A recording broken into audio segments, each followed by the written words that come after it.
The session that we have now is almost handpicked and curated, especially with a panel of our stakeholders from Kolkata itself, at least most of them.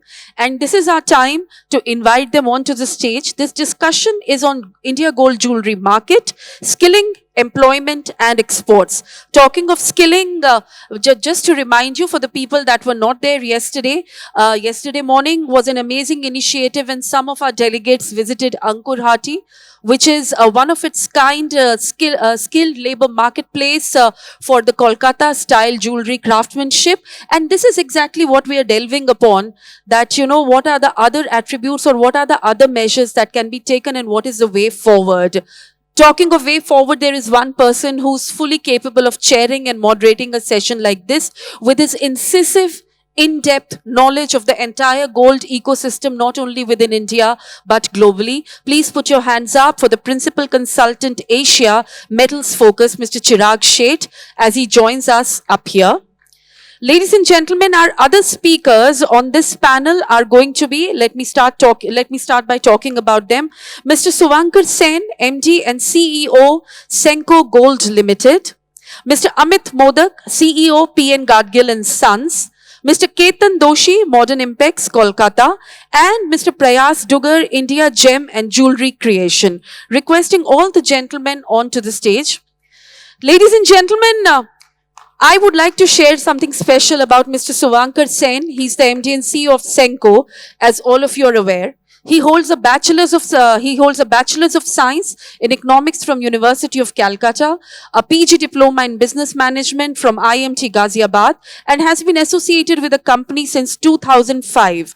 While, you know, it's been a pleasure for us that his father, the late senior Mr. Sen, has chaired and moderated sessions for us at the earlier editions of IGC. How nice to see the son progressing and being promoted and elevated to the same platform. And probably from what I've heard about Mr. Suvankar Sen, he's probably one of the most deserving sons out there, bringing a lot of fame and recognition to the legacy that his father built.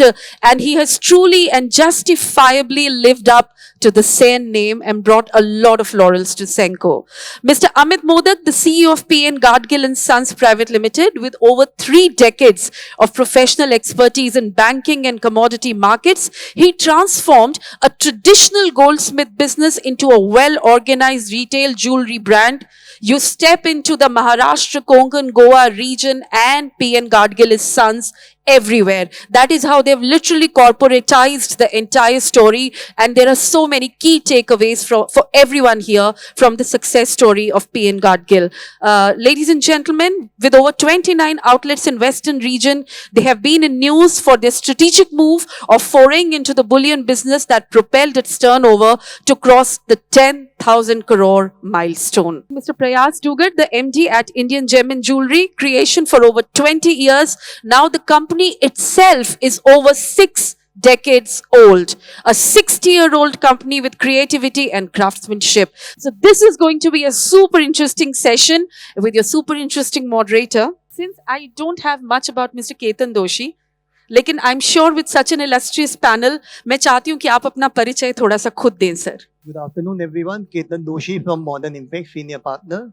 We are primarily into exporting gold jewelry from India for the last 30 years. And having been obtained more than 11 times, been recognized by the government of India for outstanding exports. I am a 3rd generation jeweler, and we have our firm Modern Group is established since 1950, and we have been exporting to most of the places wherever Indian jewelry is being exported. And we also have a very strong domestic connection with most of the retailers in India. Thank you so much.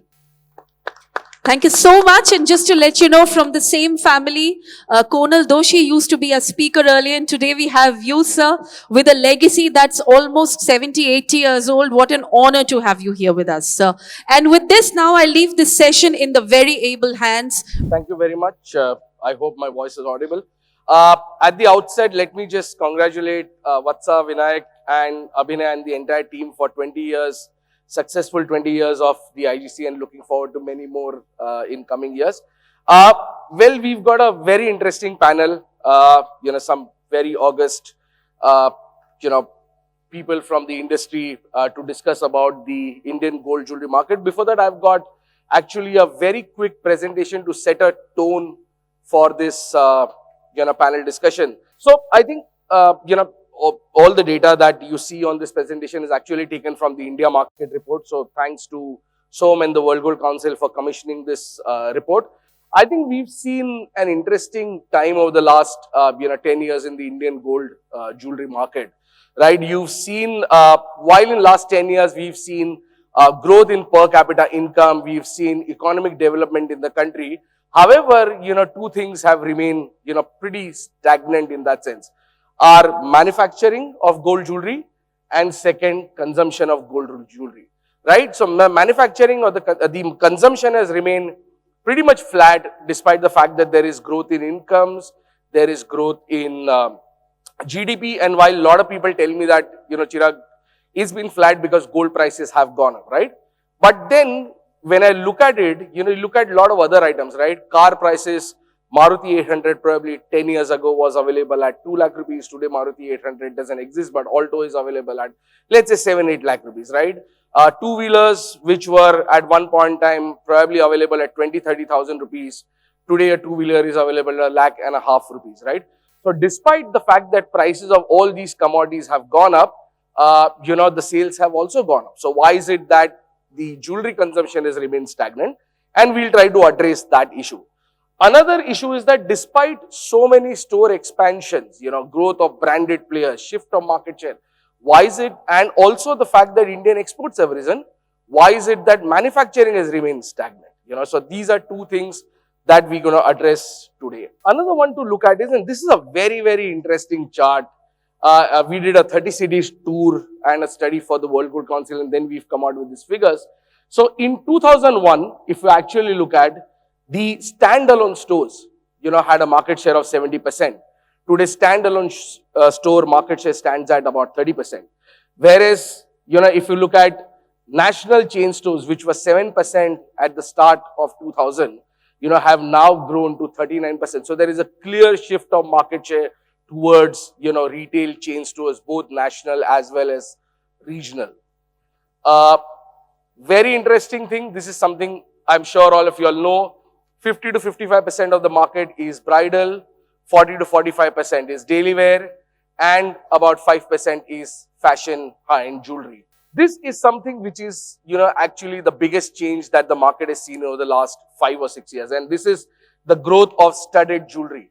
And what's very interesting is that, for example, South India, which at one point in time was considered a bastion of traditional plain gold jewelry, today diamond jewelry or studded jewelry sales are growing the fastest in South India compared to, its traditional pockets like the Northern India or the Western India. So I think this is something which we are seeing, and I think a lot of jewelers are now trying to probably change their offerings towards that, And lastly, what we believe is, and this is actually our forecast, in 2022, if you look at 22 carat jewelry, had a market share of 81%, 18 carat jewelry had a market share of about 15%, and you had about another 4% with 14 and some of the other caratages.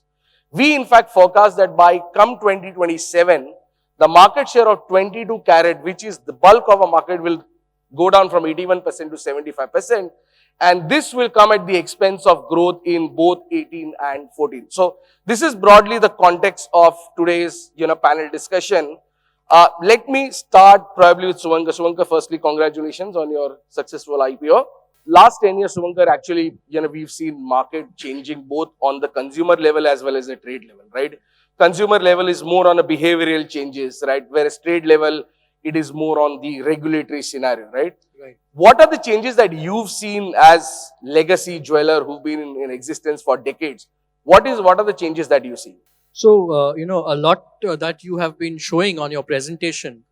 As a retailer, we are seeing, first of all, that the consumer profile, the kind of consumers that have been coming to the store, there has been a drastic shift. So for me, I joined business full-time from 2007-8 onwards. So it's been a 15-16 years of journey for me.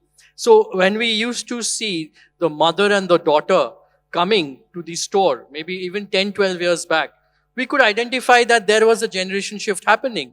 The way the mother was dressing and the way the daughter was dressing was drastically different.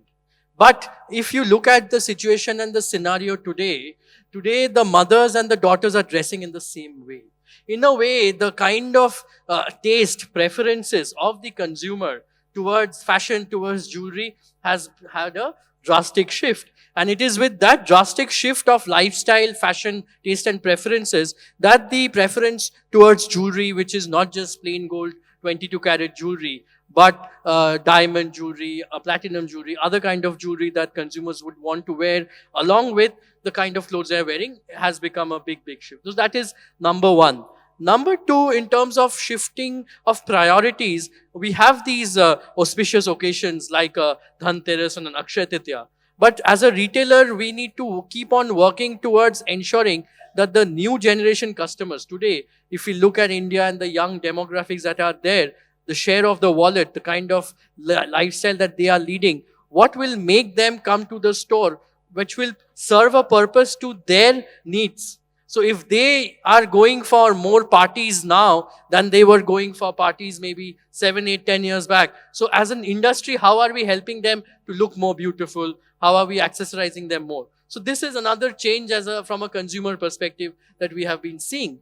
The third point, from a back-end perspective, I think that it is not something new that I would be speaking about, but the role of technology, the role of system and processes with more and more regulations coming in. I think in order to ensure that the industry moves forward, in order to ensure that the business is done in an efficient manner, because the competition is only going up, it is not going to go down anymore. So in order to ensure that as an organization you are moving towards profitability and efficiency, you have to take the help of tools. And those tools could be in the form of ERP, processes, systems, creating SOPs. When we are expanding from one store to another, a very important need of the hour is trained manpower, so that the service that we need to give to the customer is given in the manner that the customer expects. Because it is not that players within the industry who are striving for the wallet, but it is outside as well. So I guess that I can very well say, and I think our senior generation who are sitting here, that doing business 25, 30 years back was in a way, in certain ways I would say easier. Customers were more accepting. Now the customers will question and be judgmental about each and every behavior, action, policy, everything that you do. So we need to be that much more on our toes. And thanks to social media, thanks to the internet and the world opening up, I think that we need to keep on updating ourselves with the trends in the global world, because now we are no more insulated from what is abroad. People outside and inside, US or India, the thinking, the whole mindset is all the same. So it will just be on your toes is, I think, the name of the game. Sure. Amit ji, I wanted to actually come to you. Now, you are a traditional jeweler from Maharashtra, right? Legacy, very well known in Maharashtra. And a lot of the designs are very much traditional. How do you are adapting to the changing dynamics of the market? Both, as Suvankar pointed out, clothing is changing, taste is changing, buying patterns are changing. How are you as a traditional jeweler trying to adapt to these market conditions? As Suvankar ji said, the technology is playing a great part right now, because jewelry industry is prone to have n number of compliances, everyday changing compliances. So that technology is playing role in that sector also. You showed that organized jewelry or the larger jewelry chains are growing as compared to the standalone store. It will happen as compliance will go on increasing day by day, because cost of compliance is comparatively very high as compared to the smaller jewelers' earnings and their capacity to do business. So that change is going to happen. As far as traditional jeweler to current situation, nowadays customer doesn't count only comparison between the making charge and rate and all these things. They are aware about and they are more attentive about the ambience, services, and feel which they are getting while buying the thing. They want experience, they want designs. Earlier, people were entering with saying, show me 80 gram Lakshmi Har, show me 100 gram necklace. Nowadays, they more are attentive about the designs, about the variety of the things. And instead of weight, they want more number in pieces. As Suvankar ji has correctly said, how many number of parties they are likely to go. And every party, they need to wear something different, something new, something not getting repetitive. So they want more and more number of pieces. It may be due to lightweight, or it may be due to change from 22 karat to 18 karat, 14 karat. And as price of gold will move up, everyone has to adapt for that 18 karat, 14 karat. Purity is not a question of, now in India. As far as HUID is compulsory now, hallmarking is compulsory. So only Senco or I can say that we are selling pure gold. Even my shop side small jeweler will also say my purity is also same because hallmarking is there. So that purity selling point is no more valid and it cannot be more and more sellable. You need to give good service to the customer, which is acceptable on the international standard. Their choices, their liking, we need to cater, and more number of pieces with lesser value, but with the gold, because it only has got the resale value. In lifestyle product, only one thing is there, which is giving back you your money, not only at cost, but even at the appreciated rate. So people are inclined towards the gold. Even during the corona scenario, people were interested in buying this jewelry. They were not interested in buying trousers or the shirts or the dresses, but they were having liking for buying more and more gold, accumulate it and make new jewelry, because that was the only thing जिसका price गिरने वाला नहीं था. Some appreciation was likely to be there. Sure. And traditionally people are attracted towards the gold accumulation because that shows their stability in the society, and that is going to continue even with the young generation. But as I said, it will be more in number, not only more in weight. So weight may be same, number of pieces will be more. Studded, yes, studded is going to change the things. Studded is the more liking, but studded has got certain disadvantages also, like resale value for those things. So we'll come to studded later. I have got that question for you on studded later. Yes. Let me get Prayas in. Prayas, as Amit ji pointed out and as our numbers show, right, there is a shift of market share towards, chain stores in that sense. However, medium stores are also gaining market share at the expense of standalone stores. Right? In current scenario where there is so much of competition and large format stores are going for IPOs, how are you competing against, somebody like a large retailer, chain stores? How is it that the medium stores are positioning themselves? Because I think Amit ji mentioned a very good point. It's more about experiences. Is it more about service? How is that leading to how you look at the market? Well, the biggest problem right now with the medium jeweler or the jeweler who have a very limited stores is about the market share. But however, what we are providing them are actually the customization of the jewelry. We try to satisfy all the orders of the customer. What happens with us, whenever a customer comes down to our store, they usually ask for different designs, different variety. In terms of design, design is less important. Design is very important, but in terms of value, the value is more important for any customer while making a decision on any purchase. During that time, we have to calculate everything the other way around, how we can provide a good design at their budget. That is the main challenge we are facing right now. So we are more focusing on customization of the jewelry. These days, customer comes with a phone in a hand and they show so many pictures to us and they just ask us, ये होगा आपके पास, ये वाला design है, ये design है. Sometimes you feel why we are keeping so much of inventory when we can sell Google design easily on the stores. We did one thing a few years back. we copied all the design of Google first page to our store. So customer jab bhi aate the, we show them that they come with a picture and that product was ready to us in a different price point. But gradually, so many app arrived, Pinterest and everything arrived, and things got changed. And that much of keeping that much of inventory in any independent or a medium-sized store is not possible for us. But there's a great shiftment of the consumers for design. They are not worried about the quality or purity because they are well aware about hallmarking and everything.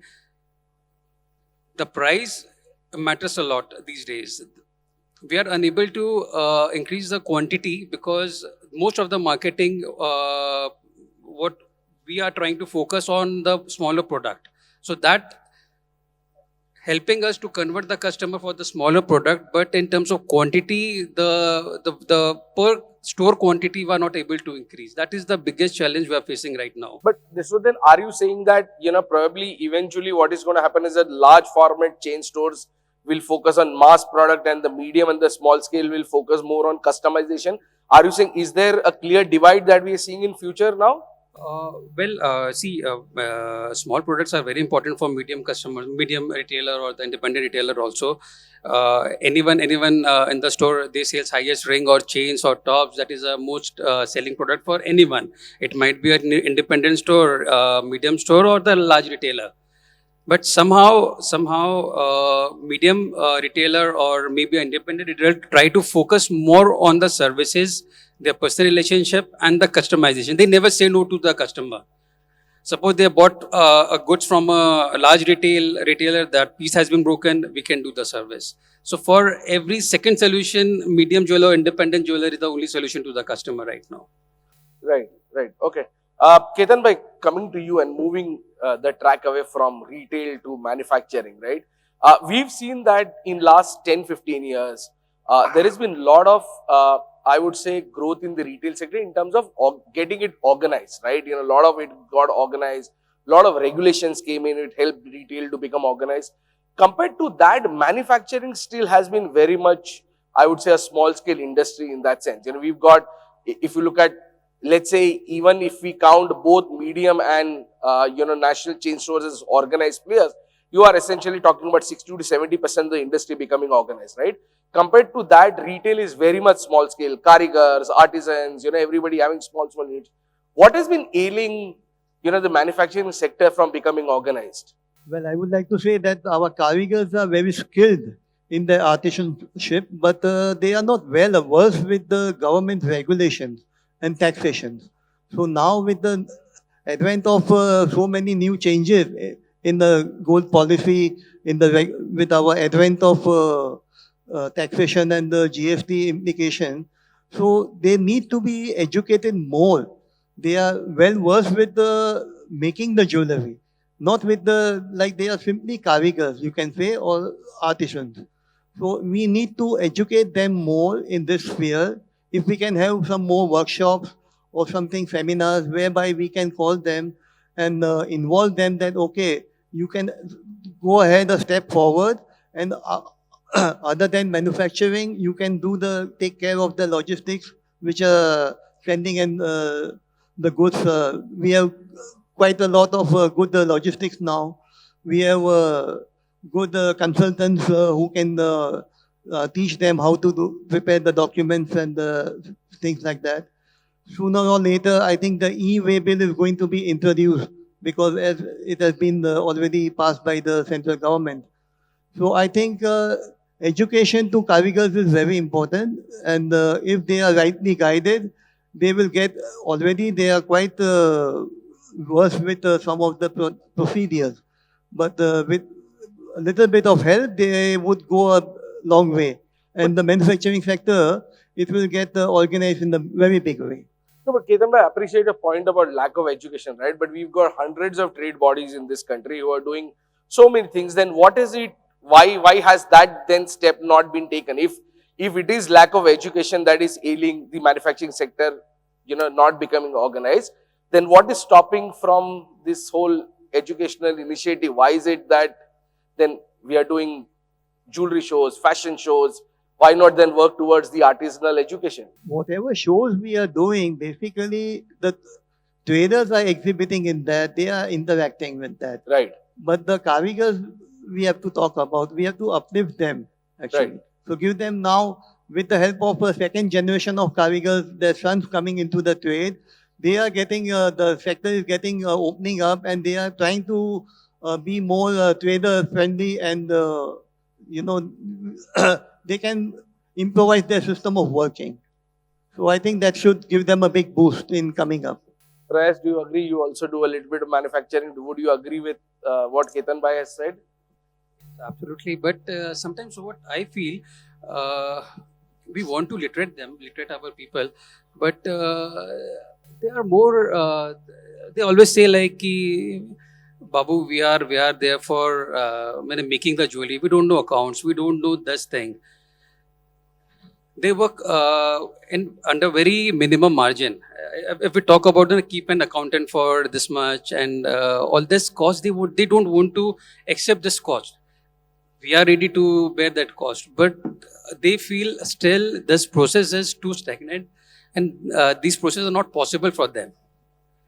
I think like for most of our artisan, we are their accountant basically. Like, Right. We keep everything for them. That is how we are working with them. Suvankar, you want to comment on this? Yeah, just to add to their ideas. Yeah. Now that we have members from the World Gold Council and all, and they are creating policies for the infrastructure and the back end. We in the bigger cities, very honestly speaking, should have something called a Karigar Pariseva Kendra, right? I'm sure there must be thoughts around it, where, say, for us as a chain store, we are working directly with the Karigars. We have got 2-3 chartered accountants we have empaneled, and we've told the Karigars that you can go to these chartered accountants to get your books correct. So the point is that there are two kinds of manufacturing happening. One is the Karigar-led manufacturing, where the Karigar is the creative person, and all this while, within their global exposure, they were creating jewelry what they thought was the best. But today, with the changing end consumer's preference, it is the role of the wholesaler, manufacturer, retailer to keep guiding them, because they are not able to fast cope up with the change. That is the Karigar, master Karigar situation. Right. At the other end, you have the bigger factories, the organized way of manufacturing. There, the Karigar is a skilled craftsman who is doing polishing, filing, whatever the machine is the CAD CAM is being done, the design is being done, and then they are only doing the finishing of it. So that is I think the point in which at one end, yes, organization will happen and organized play will happen, but this large number of people, we need to handhold them. Through training, the new generation is coming in, they should also they want to become better, they want to be more organized. We are creating a Karigar portal where they can, see what it is, logging into it and checking all of it. Doesn't matter whether they are a Babu or what is their education, but everyone is having a mobile phone to upgrade themselves. Sure. So these are initiatives, I think, as an industry, as a body, we can all take. And I think this will be needed. If not now, 5 years later, we will all be facing challenges. And we are aware that the Karigar also is, at one end, margins are under pressure. Profitability is under question. Everyone is trying to reduce cost. And those people are the last end of the mile. And they are also under pressure, but they want to break the shackles. Yeah. So you see, it's a vicious cycle we are stuck in. Sure.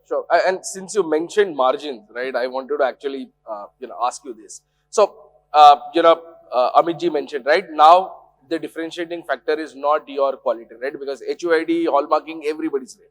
And I think this led to now a price war where everybody is trying to reduce, pricing. How much, and as a listed company, both of you all, how much difficult it is to explain to an investor the kind of price war that we are seeing in the gems and jewelry industry? In business, I always say there is only one head for making income, and there are 100 heads for spending the income. So keeping control on those 100 heads is more important rather than increasing some loading in that single factor, because that increasing that single factor will not keep you competitive. but controlling 100 things and keeping that one end constant make you competitive. So margins are definitely under pressure. You need to create a volumes. You need to create a scale of economies in your business, and in that form only you can increase the margin, not by increasing the making charge and all these things, because there is a huge competition from the standalone store, then medium size chain, large size chain, national. But Amitji, do you think we'll go to a scenario where margin expansion will happen, or are we now in a phase of continued margin contraction? Because if you look at net margin for most of the jewelers will be what, Suvankar, 4-5% at max, right? So, are we in a scenario of now a long-term margin contraction? Margins are likely to get expanded. You think margins will expand? Increase, because earlier small jewelers were having gray areas, many gray areas where they were in position to play and compete in a wrong competition, dirty competition way. But with HUID, then stricter GST compliance and all these things is not making them possible to carry out those dirty competition, and they need to keep their rates, their charging, pricing matching with the industry. So they are now more competitive. So it is getting shifted to the organized or the larger chain stores. So that larger chain store and organized sector will have better days now, because their dirty competitors are no more there. They are also at the same pricing level and all these things. So we as a organized sector may get better margin, because we don't require to compromise with our margin just to keep that dirty competition away. Right. Ketan bhai, I wanted to ask you, right? We all know retailers are under immense pressure in terms of margin compression, right? How much of that pressure comes to you as a manufacturer? Ki sir, thoda kam kar do aap. How much of that comes to you as a manufacturer? I think we are taking the maximum load. Because whatever charges we ask from our customers, they are never satisfied. They always say that there is too much competition and you should look into it. You should look into it. So now we are the bridge between the carigars and the retailers. And we always try to, not advise, but suggest to the retailers that, okay, we have to uplift the carigars as well. Otherwise, we will not be able to survive. Our Indian gold industry is primarily of handmade jewelry. That is our forte in the international market as well as in the Indian market. And of course, with the advent of new technologies, and we have been able to do mass products in a big way. But then I would suggest that, of course, I'm sorry for deviating. So my point is that the pressure is always going to remain over there with us. But then it is a very thin line and a balancing act that we have to do, maintain the carriger's life as and the standards, as well as be at par with the industry, so that the consumers are also happy. Sure. Prayas, very quickly, since we are actually running out of time, so I've got 4 or 5 questions more to ask. Very quickly, we have been talking about one thing, that industry is becoming organized, right? However, there is one issue which has ailed this industry for quite some long, is lack of funding. Actually, RBI's report, which came out a couple of years back, talked about just jewelry sector, entire gems and jewelry sector receiving 2.7% of entire bank funding, right? I understand that the large players have got many avenues towards funding, right? But how does a small and a medium scale jeweler survive in today's scenario where funding is just 2.7%? See, gem and jewelry industry is a very unique industry.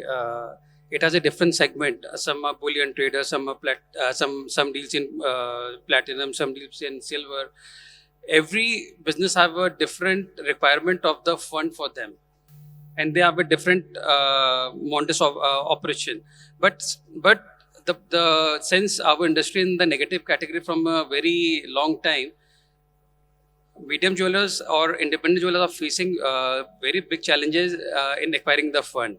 There, usually bank asks for a very high margins, high collateral margins, sometimes 50%, 75%. These days, so they are asking for 100% also sometimes.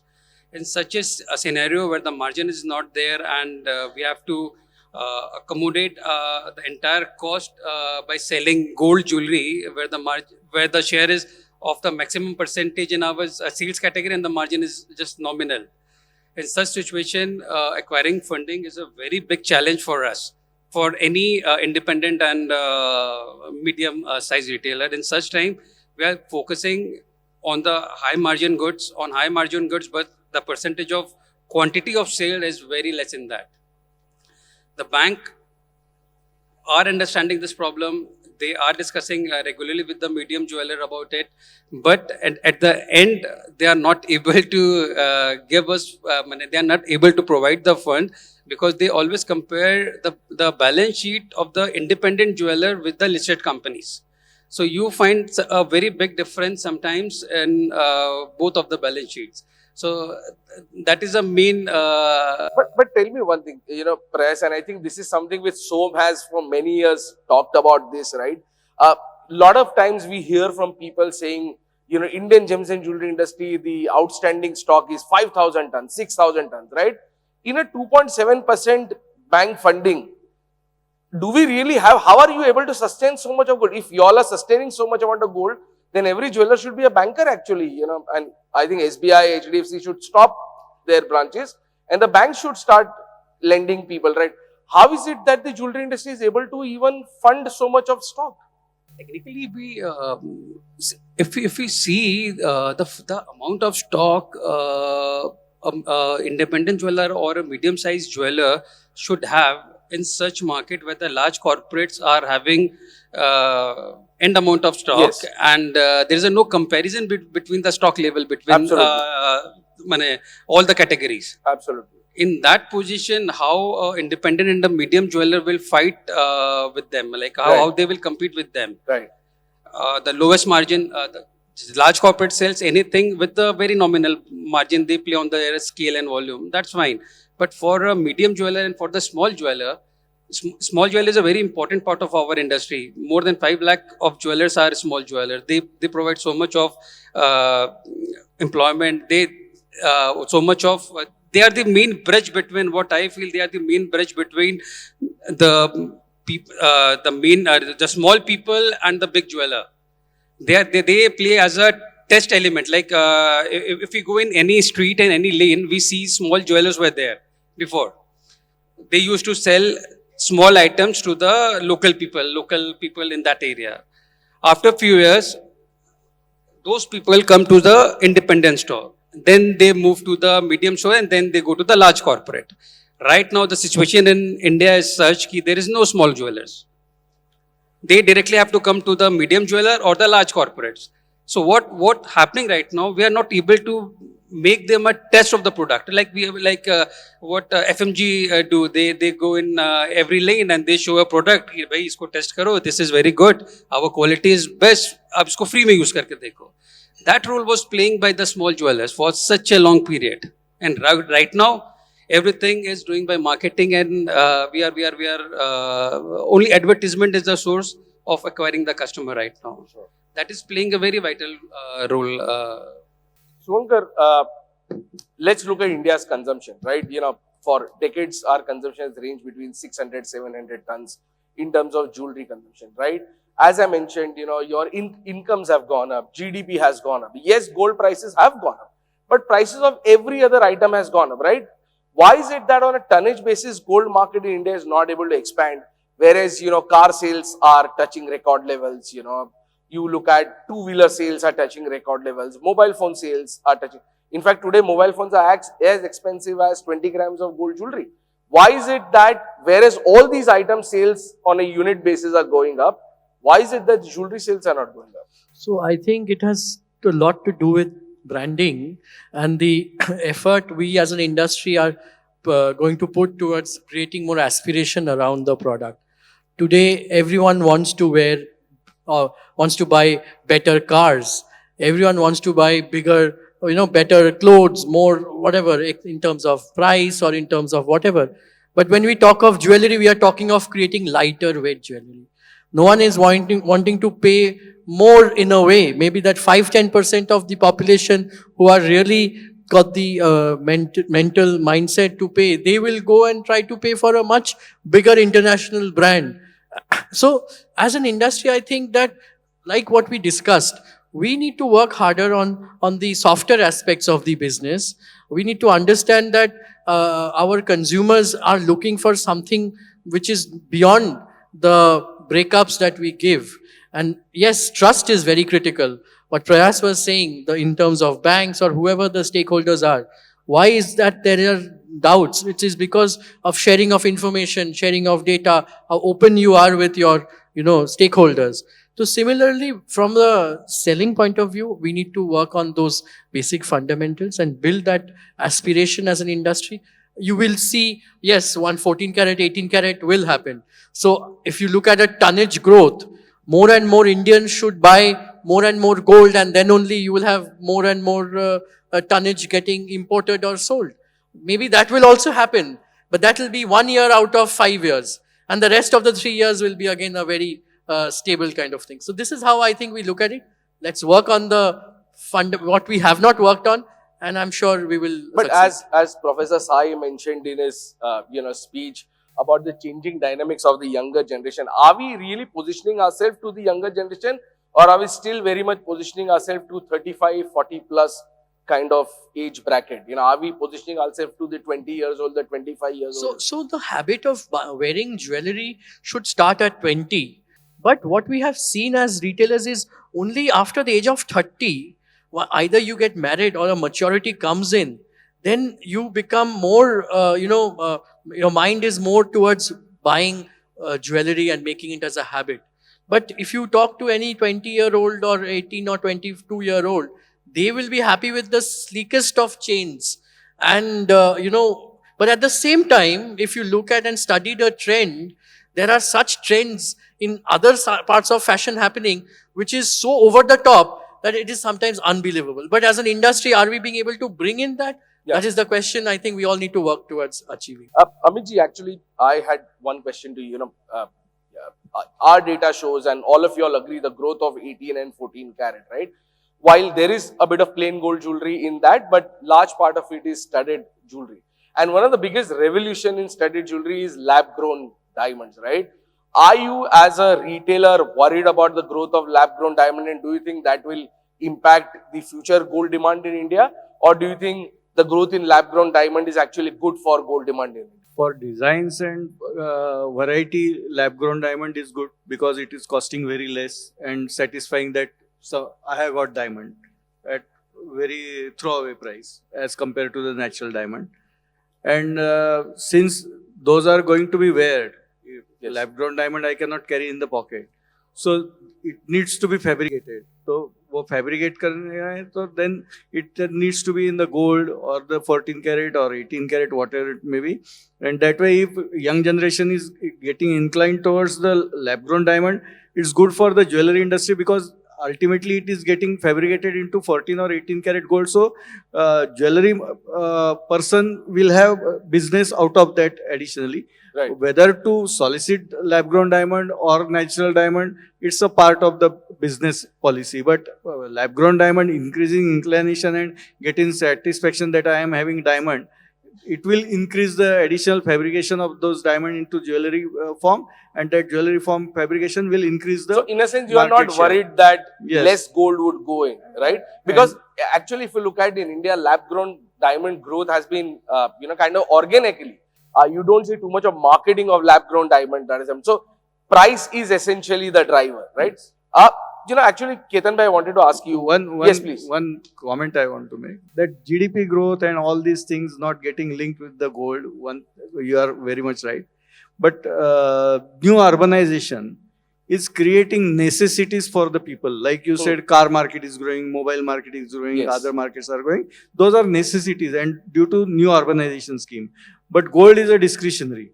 So with urbanization, those needs might be increasing. That's why those sales are increasing. Not because of the liking, but because of the compelling. Right. Those sales are increasing. In gold, what is a gold market? Gold market is a making market, Karagiri market. So as a jeweler, he should not think how much grams gold he is selling. He should think how much gram new ornament is getting sold. It Very may be against exchange or whatever it may be. Yes. So Yes. for jewelry industry, if, every day or every year, additional rupees getting earned, like Senco hai, Tanishq hai, Malbara, Kalyan, whoever may be, their balance sheets are showing growth. Right.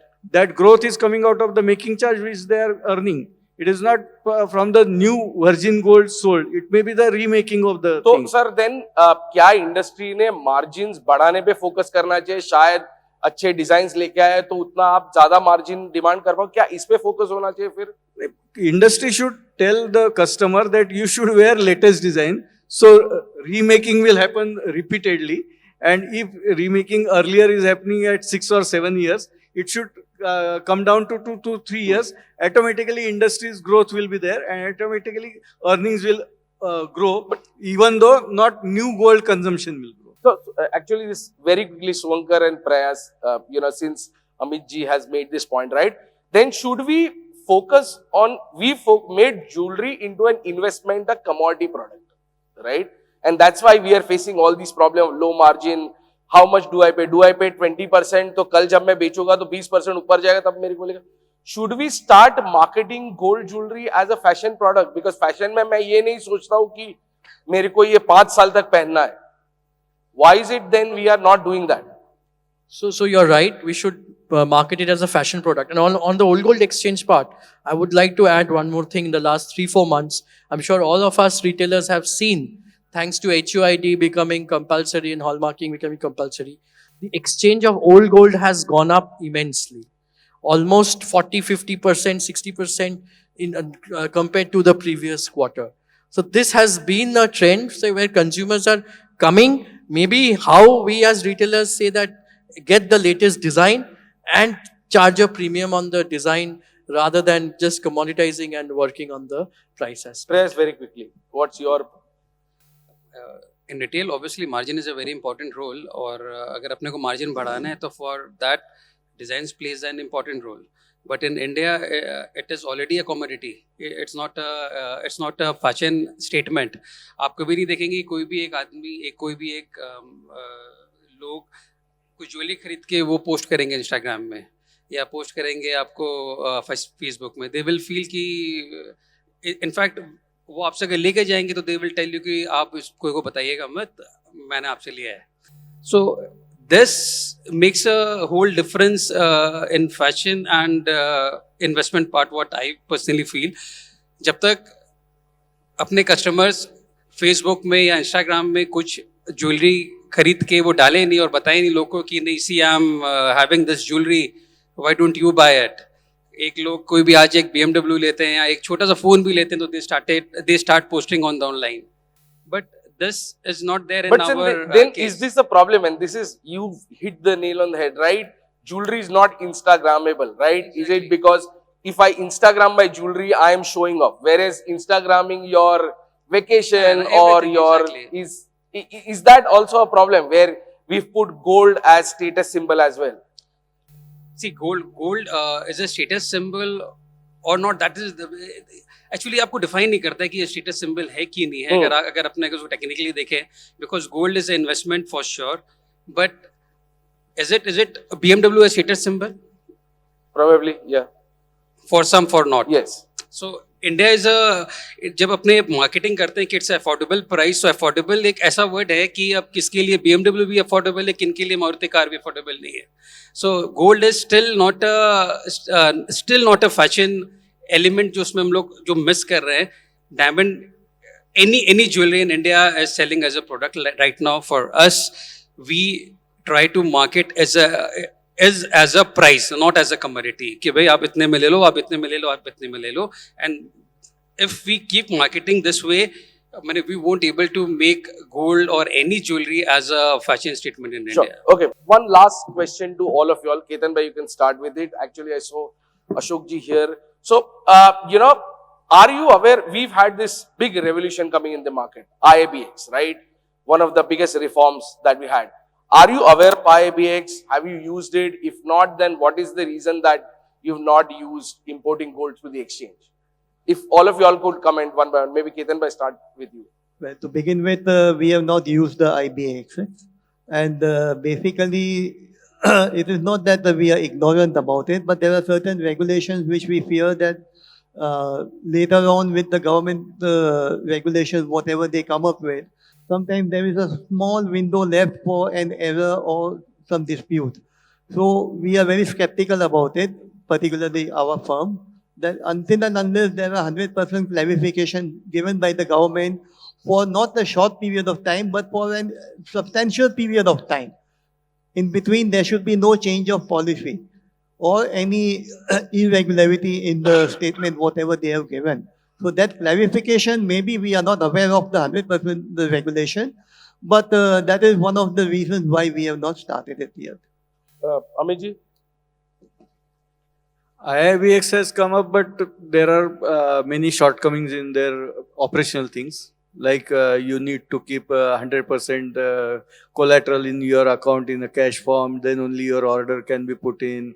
And that too in the FX form, you need to, it will not be in the Indian currency. So, pehle murgi, pehle anda, that kind of thing is there. And even if I am ready to keep like GSEC or that kind of collateral, they are not accepting. They are insisting for that cash and that too in the FX form. So it is difficult for keeping such thing because I am not sure whether my order is likely to get executed or not. So fund cost will be very high. There are many such questions which are yet not addressed there by IIBX, and there are no certain agencies which through which I need to go to IIBX as a intermediary activity. Many people are arriving as a just for the terminal. Somebody will arrive for the clearing. Somebody will say, I will provide you banking. So there are multiple agencies getting involved. So it is a confusing thing right now. Okay. It is not a very clear thing. Unless it is a clear, it is very difficult to get and go and party. Suvankar, I know you are looking at it. No, so we have been one of the first few companies from Eastern India Yes. to have done a transaction on IIBX. But yes, it is the frequency of transaction. If you ask with their, as Ashokji was saying in the morning, Yeah. the ease of doing transaction, the more and more they make it. This, there was a separate negotiation when the dollar rupee converted. We had to negotiate with the bank that give us the best rate. Then the money was there. Then there was some documentation paperwork. Then the money was there and we got the delivery, say 3 days later, which becomes, sometimes we want to do it, but the endeavor should be that T+1 mein fast sara cheez hona chahiye. If So it the issue becomes is faster. ease of doing business in that sense. Yes. With Okay. more and more effort, I'm sure that will. Right. So we've run out of time. Vatsali, do we have any time for questions? No, I'm sorry. Thank you very much, everybody, and thank you to the audience for a patient hearing. Thank you. Well, thank you so much, Mr. Chirag, Sheth sir. That was such an interesting session, and honestly, can I be truthful? As the end user, this was one session where I personally felt invested in whatever was being discussed here. This was so enlightening.